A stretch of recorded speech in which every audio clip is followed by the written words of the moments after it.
Lord spoke to Moses, saying, Speak to the people of Israel, saying, If a woman conceives and bears a male child, then she shall be unclean 7 days. As at the time of her menstruation, she shall be unclean. And on the 8th day, the flesh of his foreskin shall be circumcised. Then she shall continue for 33 days in the blood of her purifying. She shall not touch anything holy nor come into the sanctuary, until the days of her purifying are completed.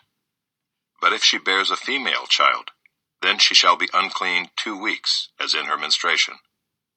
And she shall continue in the blood of her purifying for 66 days. And when the days of her purifying are completed, whether for a son or for a daughter, she shall bring to the priest at the entrance of the tent of meeting a lamb a year old for a burnt offering, and a pigeon or a turtle dove for a sin offering. And he shall offer it before the Lord and make atonement for her. Then she shall be clean from the flow of her blood. This is the law for her who bears a child, either male or female. And if she cannot afford a lamb, then she shall take 2 turtle doves or 2 pigeons, one for a burnt offering, and the other for a sin offering. And the priest shall make atonement for her, and she shall be clean. The Lord spoke to Moses and Aaron, saying, When a person has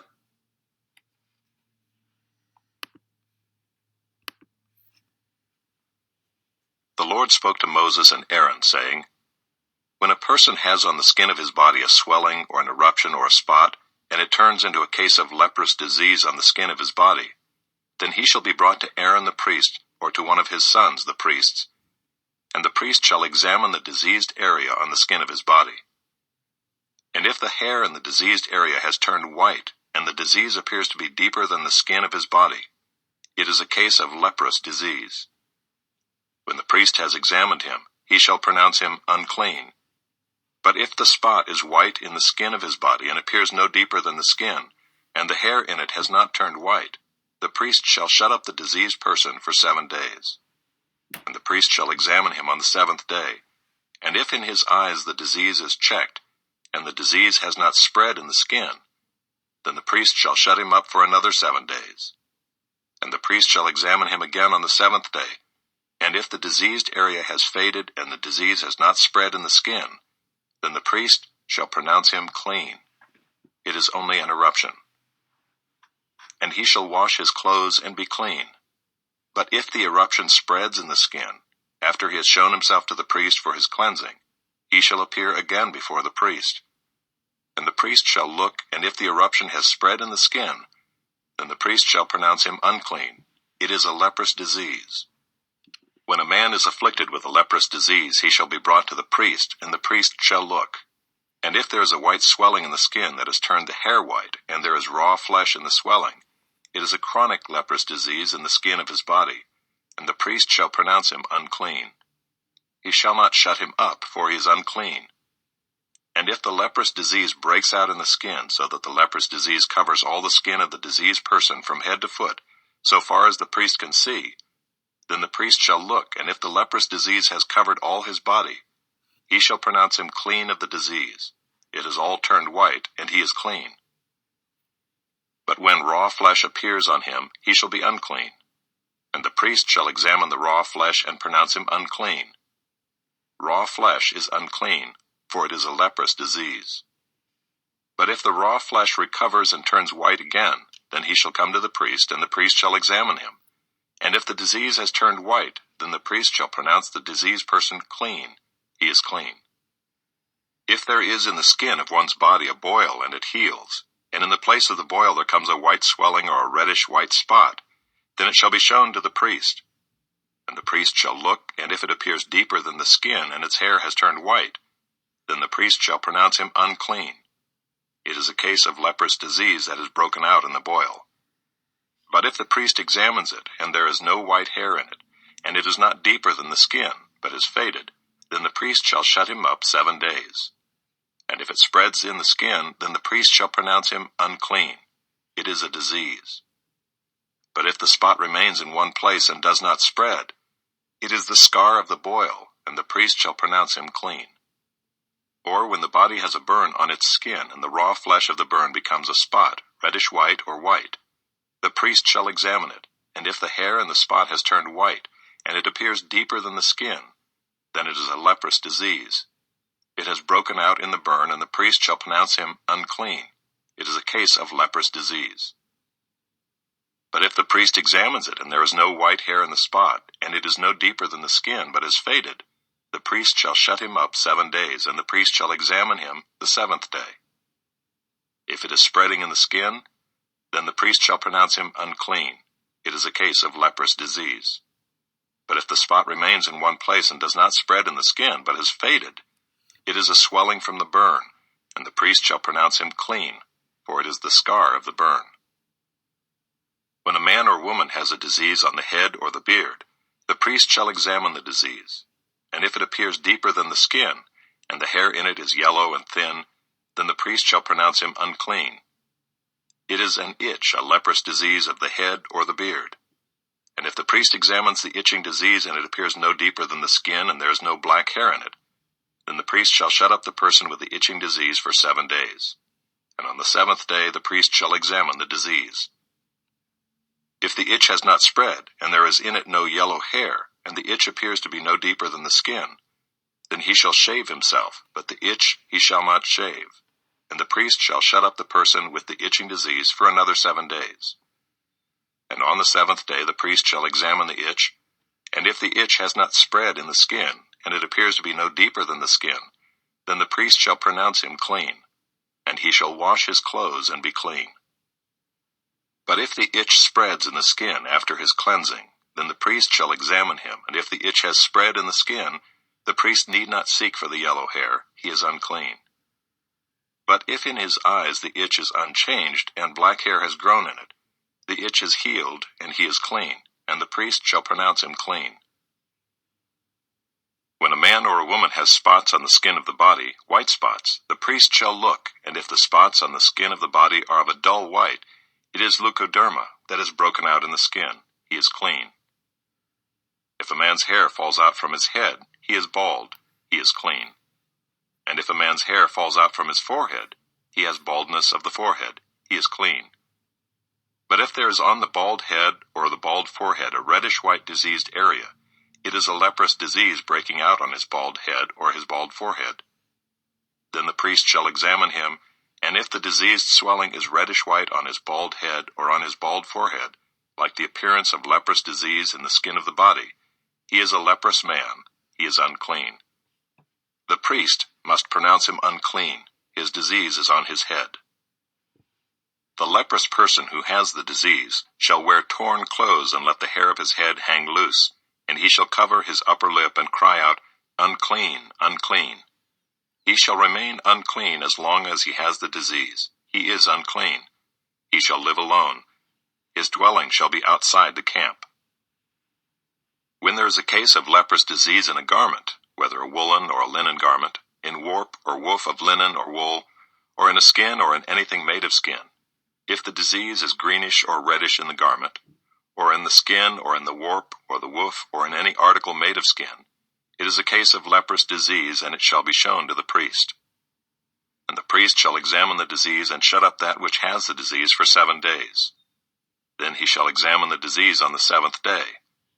If the disease has spread in the garment, in the warp or the woof, or in the skin, whatever be the use of the skin, the disease is a persistent leprous disease. It is unclean. And he shall burn the garment, or the warp or the woof, the wool or the linen, or any article made of skin that is diseased, for it is a persistent leprous disease. It shall be burned in the fire. And if the priest examines, and if the disease has not spread in the garment, in the warp or the woof, or in any article made of skin, then the priest shall command that they wash the thing in which is the disease, and he shall shut it up for another 7 days. And the priest shall examine the diseased thing after it has been washed. And if the appearance of the diseased area has not changed, though the disease has not spread, it is unclean. You shall burn it in the fire, whether the rot is on the back or on the front. But if the priest examines, and if the diseased area has faded after it has been washed, he shall tear it out of the garment or the skin or the warp or the woof. Then if it appears again in the garment, in the warp or the woof, or in any article made of skin, it is spreading. You shall burn with fire whatever has the disease. But the garment or the warp or the woof or any article made of skin from which the disease departs when you have washed it shall then be washed a second time and be clean. This is the law for a case of leprous disease in a garment of wool or linen, either in the warp or the woof or in any article made of skin, to determine whether it is clean or unclean. The Lord spoke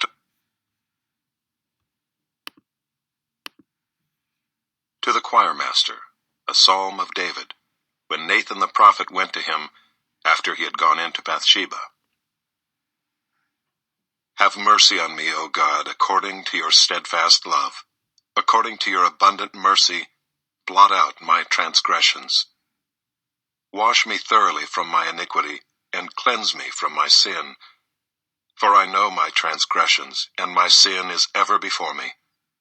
Against you, you only have I sinned, and done what is evil in your sight, so that you may be justified in your words, and blameless in your judgment. Behold, I was brought forth in iniquity, and in sin did my mother conceive me. Behold, you delight in truth in the inward being, and you teach me wisdom in the secret heart. Purge me with hyssop, and I shall be clean. Wash me, and I shall be whiter than snow. Let me hear joy and gladness. Let the bones that you have broken rejoice. Hide your face from my sins, and blot out all my iniquities. Create in me a clean heart, O God, and renew a right spirit within me. Cast me not away from your presence, and take not your Holy Spirit from me. Restore to me the joy of your salvation, and uphold me with a willing spirit.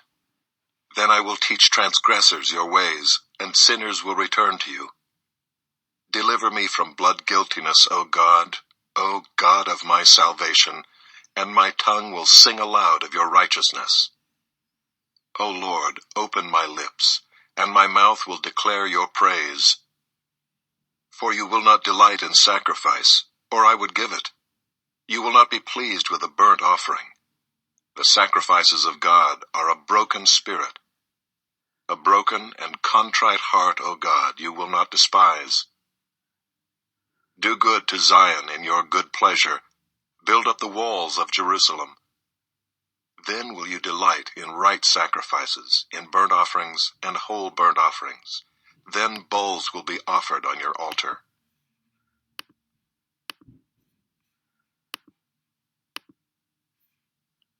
Now the tax collectors and sinners were all drawing near to him, and the Pharisees and the scribes grumbled, saying, This man receives sinners and eats with them. So he told them this parable. What man of you, having 100 sheep, if he has lost one of them, does not leave the 99 in the open country, and go after the one that is lost until he finds it? And when he has found it, he lays it on his shoulders, rejoicing. And when he comes home, he calls together his friends and his neighbors, saying to them, Rejoice with me, for I have found my sheep that was lost. Just so, I tell you, there will be more joy in heaven over one sinner who repents than over 99 righteous persons who need no repentance.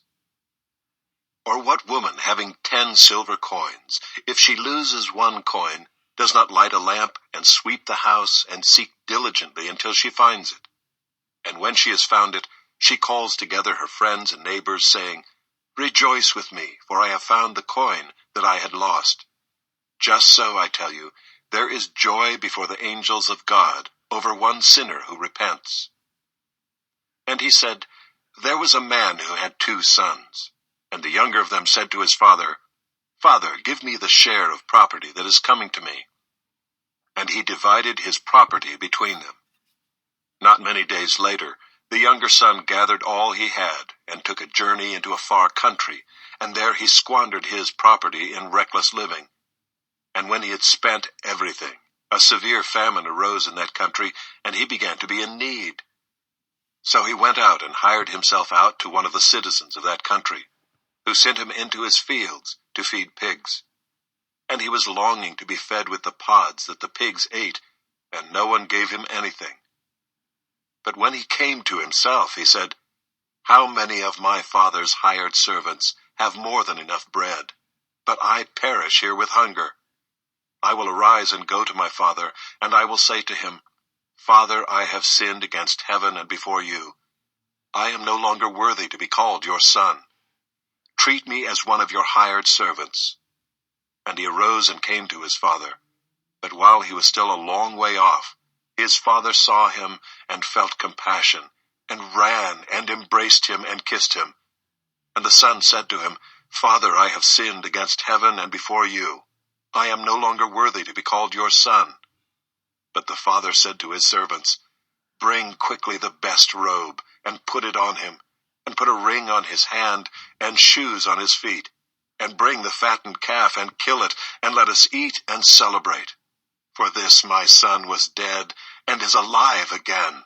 He was lost, and is found. And they began to celebrate. Now his older son was in the field, and as he came and drew near to the house, he heard music and dancing. And he called one of the servants and asked what these things meant. And he said to him, Your brother has come, and your father has killed the fattened calf, because he has received him back safe and sound. But he was angry and refused to go in. His father came out and entreated him. But he answered his father, Look, these many years I have served you, and I never disobeyed your command. Yet you never gave me a young goat that I might celebrate with my friends. But when this son of yours came, who has devoured your property with prostitutes, you killed the fattened calf for him. And he said to him, Son, you are always with me, and all that is mine is yours. It was fitting to celebrate and be glad, for this your brother was dead and is alive. He was lost and is found.